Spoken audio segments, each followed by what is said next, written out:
नमो तस्य भगवतो अरहतो सम्मा सम्बुद्धस्स। नमो तस्य भगवतो अरहतो सम्मा सम्बुद्धस्स। नमो तस्य भगवतो अरहतो सम्मा सम्बुद्धस्स। Good morning. धम्म मंगलम के 15 जून के सुबह के साधना सत्र में चल रहे पारमी के ऊपर चल रहे धम्म प्रवचन को अनुवाद करने जा रहे हैं। आज की जो पारमी है वो है वीर्य पारमी। ये 5वीं पारमी है और इसके कई अलग अलग मतलब निकलते हैं। इसको हम ऊर्जा भी कहते हैं, श्रम या प्रयास कहते हैं। तो ये 5वीं पारमी है। ये बहुत ही महत्वपूर्ण भूमिका निभाती है हमारी प्रैक्टिस में। मतलब अगर हमारे पास सती है, पन्या भी है, पर ऊर्जा नहीं है, तो वो प्रैक्टिस को हम अमल में नहीं ला सकते। हमारे प्रयास को अमल में नहीं ला सकते हैं। हम इसे सम्यक व्यायाम भी कह सकते हैं। ऊर्जा और सम्यक व्यायाम लगभग एक ही है। सम्यक व्यायाम अष्टांग मार्ग का छठवां भाग है, अंग है। तो सम्यक व्यायाम मतलब क्या कि अपनी क्षमता को कार्य में बदलना। जैसे कि आप सुबह में उठते हैं, 8-9 महीने से उठ रहे हैं, तो ये आपकी ऊर्जा है, आपका प्रयास है। ये आपकी इच्छा है या उसे छंद भी बोलते हैं। तो इच्छा अलग अलग प्रकार की होती है। तो जो अच्छी इच्छाएं होती है उनको छंद कहा जाता है। तो छंद ऊर्जा से आती है, छंद श्रद्धा से आती है। तो ये आपका छंद है। तो हम जनरली क्या होता है कि इच्छा मतलब हम कुछ तो भी बुरा मानते हैं, पर जिस इच्छा में तृष्णा होती है, जिसमें आसक्ति होती है, वो इच्छाएं गलत होती है, बुरी होती है। तो आप जो कर रहे हैं वो इसे छंद कहते हैं। तो आप जैसे सुबह उठ रहे हैं, एक एक घंटा 1.5 घंटा ध्यान कर रहे हैं, अपना पूरा प्रयास कर रहे हैं, तो आपका जो आपकी जो इच्छा है उसमें पेशेंस है, संयम है, उसमें श्रद्धा है। तो इसीलिए आप सुबह उठ के आपकी ऊर्जा को अब क्रिया में बदल रहे हैं, एक्शन में डाल रहे हैं। तो एनर्जी, ऊर्जा और सम्यक व्यायाम ऑलमोस्ट सेम है। सम्यक व्यायाम मतलब ही अपनी क्षमता को एक्शन में कन्वर्ट करना। तो जैसे कि मैं भी कभी कभी आपको अ, सुबह उठते हैं तो पर थोड़ा सा आलस रहता है। तो मे भी क्योंकि थकान है और बहुत सारी बाधाएं रहती है लाइफ में। पर पेशेंस, संयम रख के आप प्रैक्टिस कर रहे हैं। ठीक है। तो हम प्रैक्टिस क्यों कर रहे हैं, क्यों हम अपना इतनी ऊर्जा इस प्रैक्टिस में डाल रहे हैं? क्योंकि दुर्गुणों से मुक्त होना है। ये पारमिताओं का मेन एम क्या है कि जैसे कि फर्स्ट पारमिता है, पहली पारमिता है कि हमें अ, दान पारमिता, आसक्ति और लोभ से मुक्त होते हैं हम। दूसरी पारमिता में दुर्गुणों से दूर जाते हैं। तीसरी पारमिता में अ,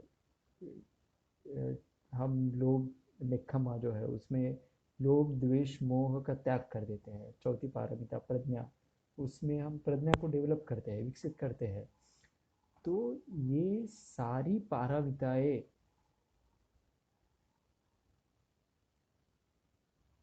ये जो सारी पारमिताएं हैं,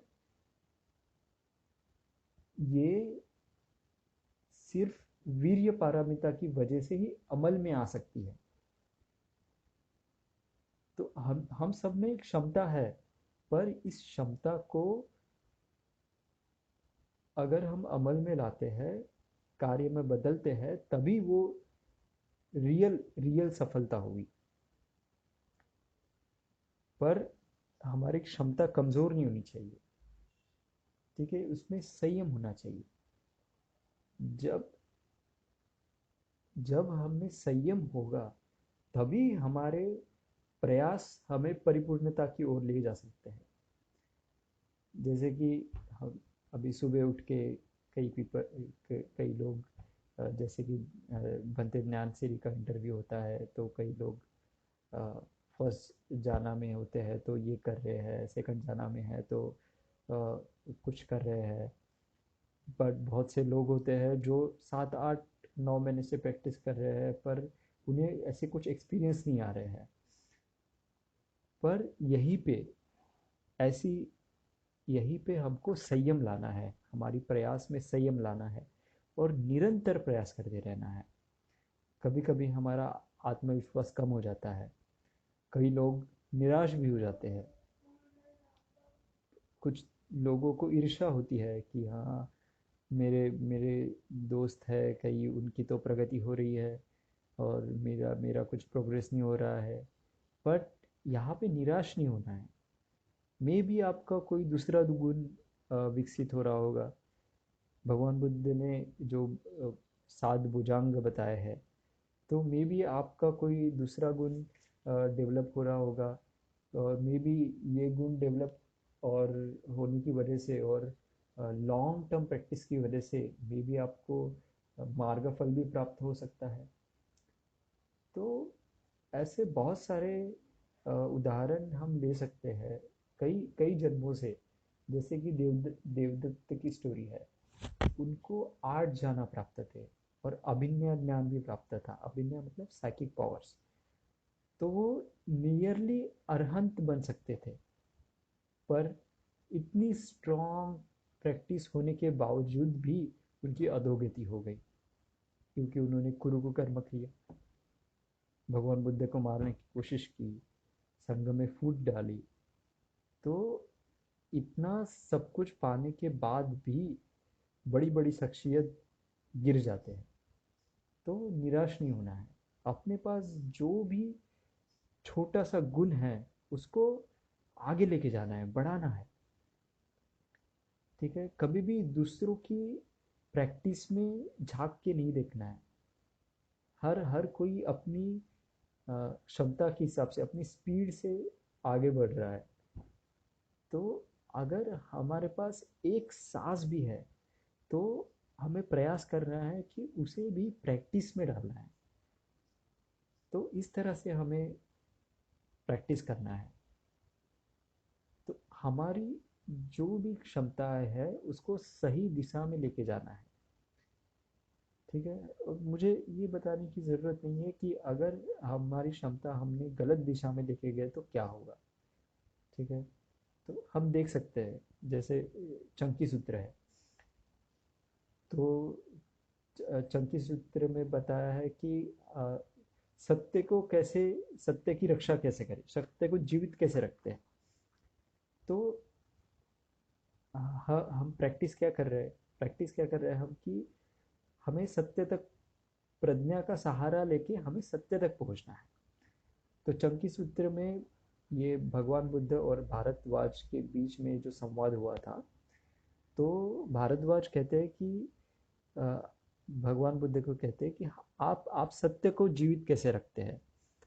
तो भगवान बुद्ध बहुत सारे एग्जाम्पल देते हैं, और फिर भगवान बुद्ध उनसे पूछते हैं कि आप कैसे सत्य को जीवित रखते हैं। तो भारद्वाज कहते हैं कि हम तो अ, हमारी 7 पीढ़ियाँ चलती आ रही है, हम मौखिक रूप से ओरली ही एक पीढ़ी से दूसरी पीढ़ी को बताते हैं। तो भगवान बुद्ध कहते हैं, पर अगर सिर्फ मौखिक रूप से ही सत्य को आगे लेके जाए तो सत्य में बदल हो जाता है।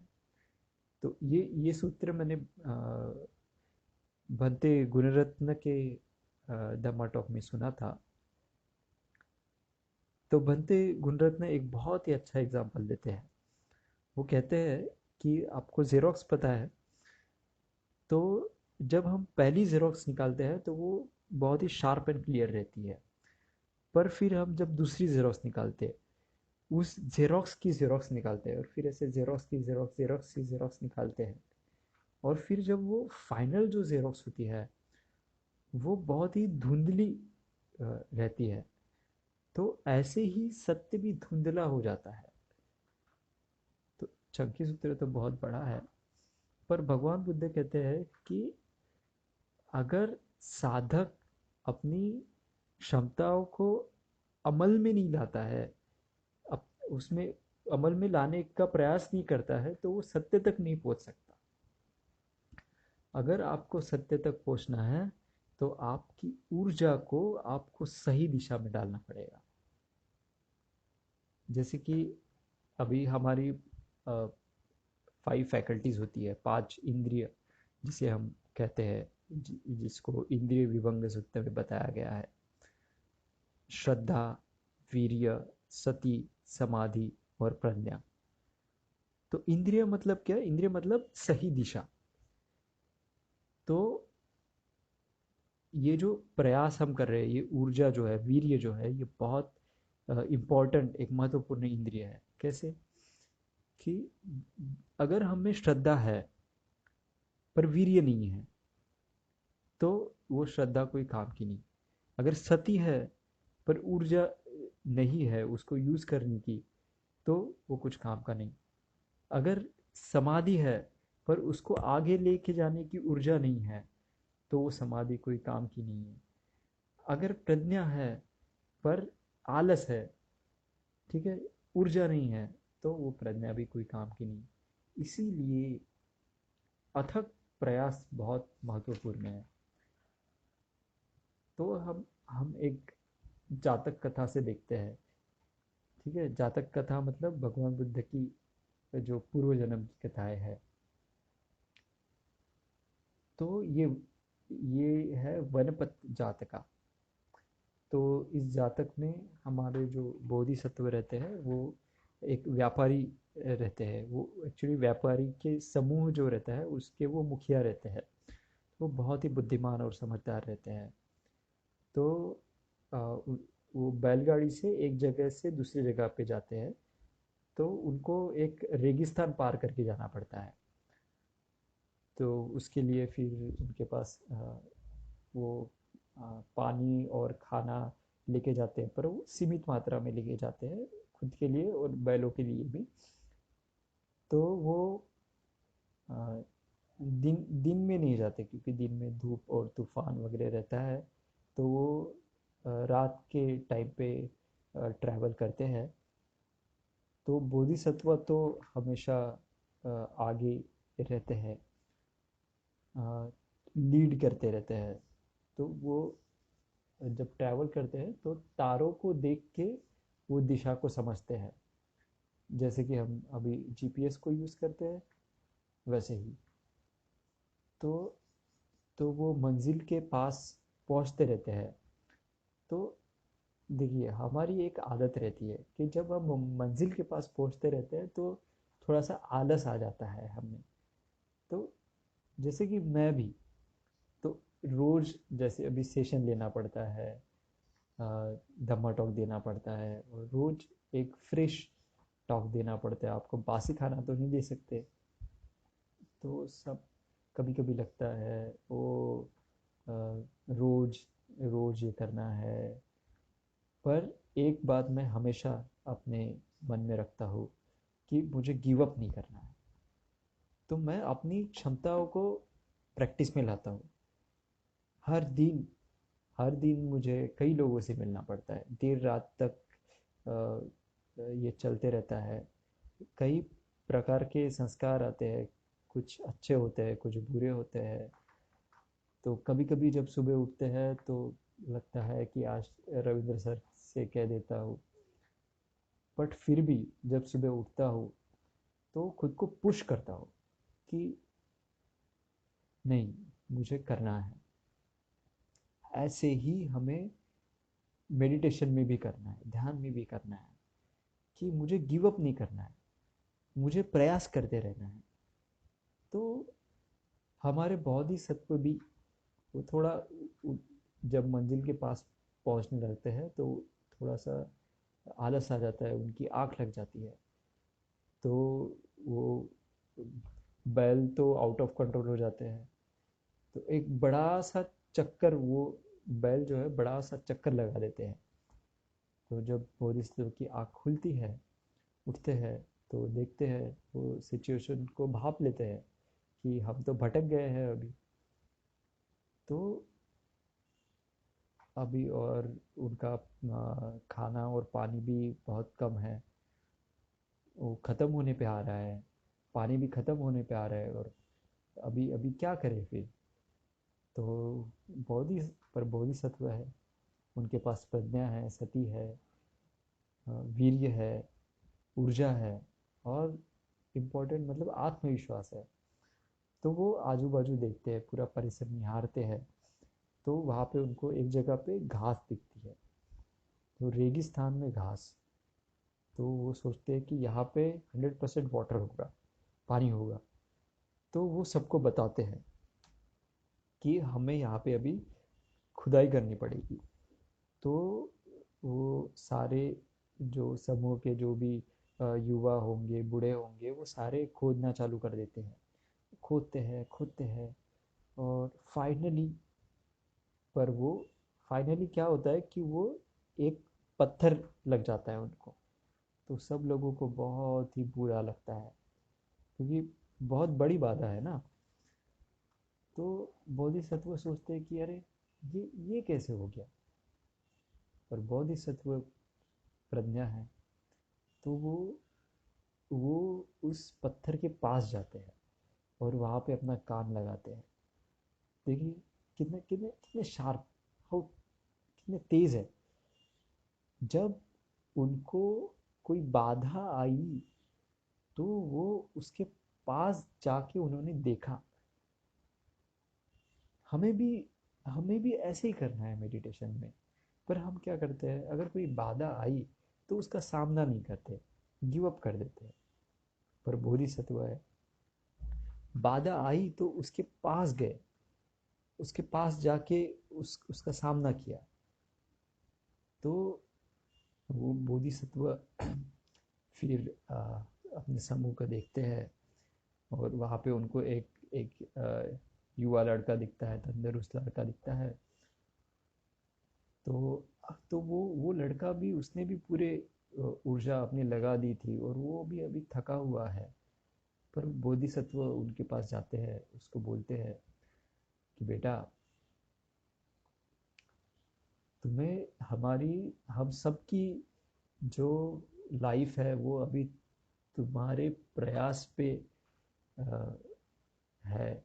तुमको अपनी पूरी ऊर्जा अभी इसमें डालनी पड़ेगी, इस पत्थर को फोड़ने में डालनी पड़ेगी। तो वो लड़का भी फिर वो पत्थर फोड़ने लगता है, खोदने लगता है। पर कुछ ज़्यादा होता नहीं है। पर फिर भी बोधिसत्व उनको प्रेरणा देते रहते हैं, प्रोत्साहित करते रहते हैं, उनकी ऊर्जा बढ़ाते रहते हैं।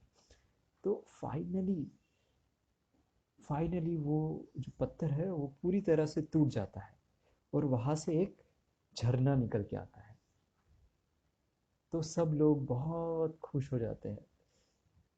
तो वो फिर वो पानी पीते हैं, कुछ पानी भर लेते हैं आगे की जर्नी के लिए, और वहाँ पे एक झंडा गाड़ देते हैं, ताकि कोई दूसरे लोग जब आए तो उनको समझ जाए कि यहाँ पे पानी है। तो फिर जब बुद्ध बुद्ध के समय में बुद्ध ये जातक एक युवा भिक्षु को बताते हैं। तो वो भिक्षु भी बहुत प्रेरित हो जाते हैं, और आ, अपने दुर्गुणों को मिटाने के लिए पूरा प्रयास करते हैं। बहुत दिनों तक, भी 1 साल 2 साल वो प्रयास करते हैं, पर असफल रहते हैं। तो वो फिर से भगवान बुद्ध के पास जाते हैं कि भगवान बुद्ध, मैं तो प्रयास कर रहा हूँ, पर अपने दुर्गुणों को निकालने के लिए मैं असमर्थ हूँ।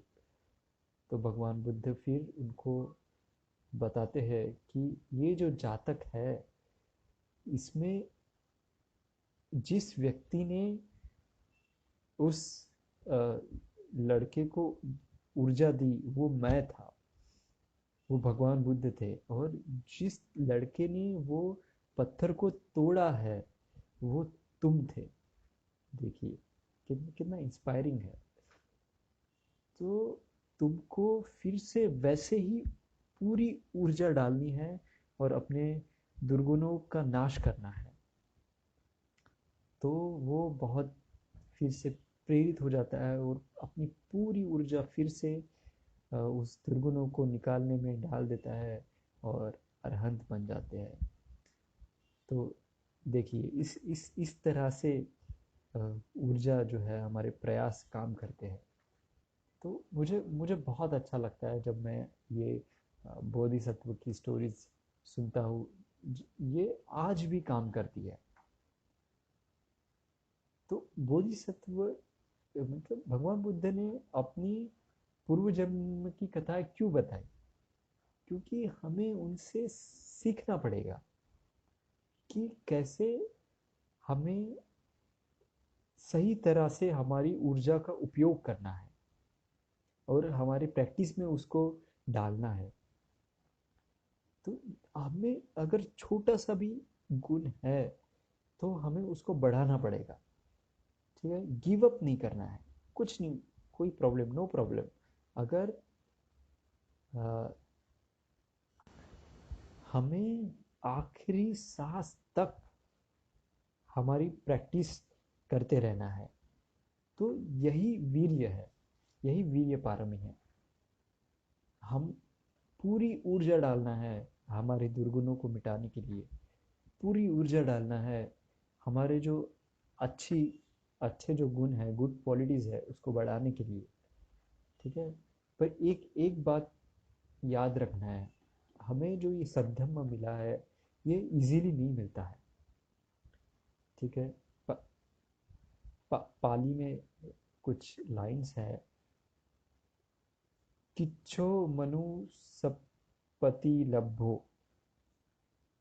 मतलब मनुष्य का जीवन दुर्लभ है। किच्चम मचाना जीवितम, rare is the life of mortals. किच्चम सधम्म सवनम, दुर्लभ है कि धम्म को श्रवण करना दुर्लभ है। सत्य सत्य जो धर्म है वो श्रवण करना बहुत दुर्लभ है। किच्चो बुद्धनम उत्पादो, बुद्ध का बुद्ध का उत्पन्न होना बहुत दुर्लभ है। तो इस कल्प में तो 5 बुद्ध है और हम बुद्ध शासन में है और धम्म भी है। धम्म है तो मतलब बुद्ध भी है, तो ये बहुत दुर्लभ है। तो हम तो बहुत भाग्यशाली है। मैं खुद को बहुत भाग्यशाली समझता हूँ। मुझे मनुष्य का जीवन मिला है, मुझ में ऊर्जा है, मुझ में श्रद्धा है। ऐसे नहीं कि ये ये बुद्ध की शिक्षा है कि नहीं है।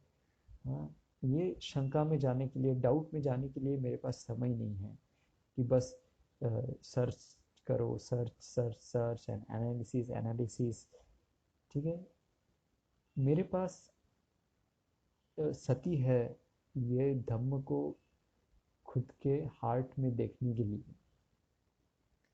और मैंने अपनी पूरी जो लाइफ है ये धम्म को समर्पित कर दी है। यही मेरी अच्छी एक क्वालिटी है, क्षमता है। तो हमें अपनी क्षमताओं को अमल में लाना है, उसको एक्शंस में कन्वर्ट करना है। यही वीर्य है। तो मैं यहीं पे ख़त्म करता हूँ, पर एक बात याद रखना है, बहुत इम्पोर्टेंट है कि पूरा दिन आपको धम्म के प्रति समर्पित रहना है। पूरे दिन आपको दुर्गुणों को निकालने के लिए प्रयास करते रहना है। ठीक है, और दुर्गुणों को टाटा बाय बाय कर देना है। नो चांस, उनको बोलना है नो चांस। ओके, ठीक है, मैं यहाँ पे रुकता हूँ। धन्यवाद।